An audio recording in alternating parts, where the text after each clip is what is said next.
Updates about Episode 2 of Meghan's Confessions of a Female Founder. Dame Helen Mirren, an actress renowned not just for her regal portrayals but for her fearless candor, has shattered the polished facade of Meghan Markle's podcast Archetypes, specifically Episode 2, Confessions of a Female Founder. During a candid and unscripted moment on the Graham Norton Show, Mirren left no room for ambiguity, branding the Duchess of Sussex's latest media vanity project as egotistical and lacking in any real substance. And sitting beside her was none other than Reshma Saujani, the founder of Girls Who Code and the very guest from that controversial podcast episode, nodding grimly in agreement. The atmosphere was electric, the audience stunned, and Meghan, once again, left publicly humiliated by people far more respected than she will ever be. But Mirren didn't stop there. With characteristic gravitas and steely precision, she dropped the phrase that instantly went viral: "It's all the time, lies." A cutting indictment not only of Meghan's storytelling style but of the authenticity, or lack thereof, behind the entire Archetypes podcast. With that one sentence, Mirren pulled back the curtain on what many have long suspected: Meghan Markle isn't offering truth, insight, or empowerment. She's offering a carefully crafted performance built on selective memory, distorted facts, and relentless self-mythologizing. Let's be clear, this wasn't a petty jab or veiled critique. It was a direct, unfiltered condemnation from one of Britain's most revered public figures. Dame Helen Mirren isn't a tabloid mouthpiece or a social media troll. She's an Oscar-winning actress who portrayed Queen Elizabeth II with such nuance and grace that even the royal family admired her performance. When Mirren speaks about royalty, people listen. And what she said about Meghan was not only damning, it was final. The episode in question, Confessions of a Female Founder, was marketed as a conversation on entrepreneurship, female leadership, and the challenges women face in breaking barriers. But what listeners got was yet another hour-long therapy session for Meghan to reframe her narrative, repackage her grievances, and recenter the story around herself again.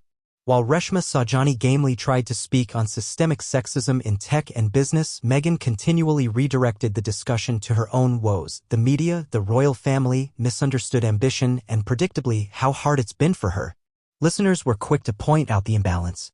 Despite being labeled as a platform for female voices, the episode remained firmly rooted in Meghan's experience, with Reshma often relegated to little more than a supportive prop. Critics described the episode as painfully self-centered, performative, and a disservice to real female founders. Helen Mirren simply said what the public had been thinking. On Graham Norton, she reportedly rolled her eyes while discussing the podcast, saying, "When someone invites brilliant women to speak and then spends the entire time talking about themselves, that's not a conversation, it's a monologue with a clapping track." Her assessment was surgically accurate. Meghan's podcast isn't a celebration of women, it's a platform for self-vindication. Episode after episode, she casts herself as a feminist trailblazer while subtly, and sometimes not so subtly, taking swipes at the monarchy, the press, and anyone who's dared question her intentions. But the facade is crumbling fast. And this isn't the first time Meghan's podcast has come under fire. Spotify executives famously axed Archetypes after one season, despite the initial $20 million deal. Industry insiders revealed that Meghan wasn't delivering enough content and described the production process as chaotic. One high-ranking Spotify figure went so far as to call Harry and Meghan grifters, noting their inability to produce meaningful work beyond overproduced, self-aggrandizing fluff. That's not gossip, that's a business partner who saw the truth behind the branding. Mirren's critique arrives at a critical moment for Meghan. With the failure of Archetypes, the cancellation of several Archewell projects, and the mockery surrounding her recently unveiled as ever lifestyle brand already labeled a beige goop knockoff, her credibility as a serious cultural voice is rapidly eroding. And now she's being called out not by trolls but by celebrated female powerhouses who once might have supported her.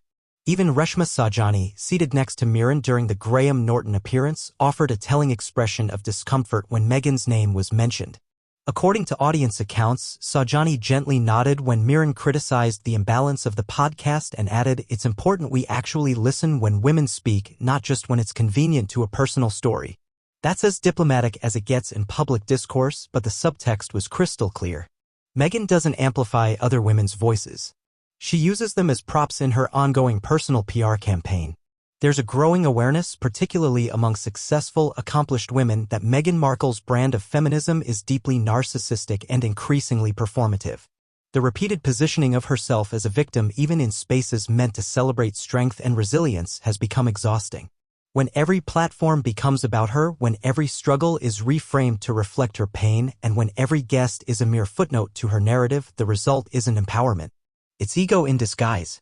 What makes Helen Mirren's takedown so powerful is that she embodies the very qualities Meghan only pretends to champion: elegance, humility, intelligence, and genuine resilience.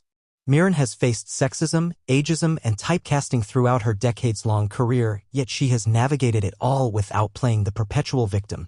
She didn't need a royal title, a Spotify deal, or a Netflix documentary to prove her worth.